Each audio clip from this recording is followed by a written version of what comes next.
John O'Naylor. Thank you, Mr Speaker. Well, as the last speaker in this debate, I feel it's beholden on me to actually kind of get a little bit more truth out there and talk about exactly what this bill is going to achieve. Mr Speaker, this bill will save lives. Mr Speaker, at the moment in New Zealand, 75% of house fire deaths are as a result of houses not having smoke alarms. What we know is that a huge number of those places are rental properties. So, Mr Speaker, we are going to save lives with this bill simply on the smoke alarm provisions alone. Now, the thing that has concerned me most and what I've been hearing in terms of the rhetoric around this evening from the other side of the House has been this infatuation with saying that the government is settling for 1978 standards of insulation.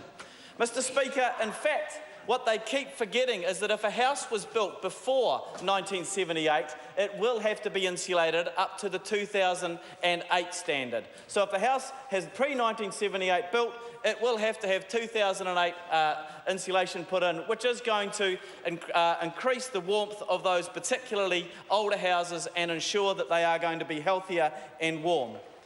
Now, Mr Speaker, over the last few years I've lived in two different houses. One was built in 1982. Its insulation was adequate, but not necessarily that great. But also another house which was built in 2006. Now, of course, with the kind of talk that's been going on here this evening, you would think that insulation hasn't changed at all between 1978 and 2008. But, Mr Speaker, what we do know is that in houses that have been built over that time, insulation has been improving over the years. What we have said in this bill is the minimum standard is if a house was built from 1978 onwards, that insulation is the minimum it can be. If it's older than that, it must be brought up to the 2008. This is a good bill, Mr Speaker. It is going to save lives. It is going to improve the health and well-being of people who are living in substandard rental accommodation across New Zealand, and I commend it to the House. Members, the question is that the amendments recommended by the Social Services Committee by majority be agreed to.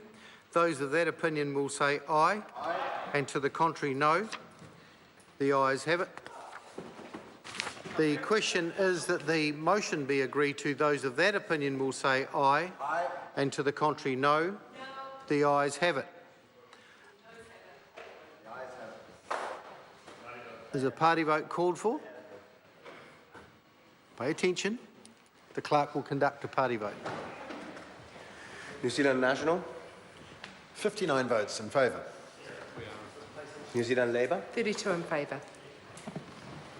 Green Party. 14 votes opposed. New Zealand First. 12 in favour. Maori Party. 2 votes in favour. ACT New Zealand. 1 vote in favour. United Future. 1 vote in favour.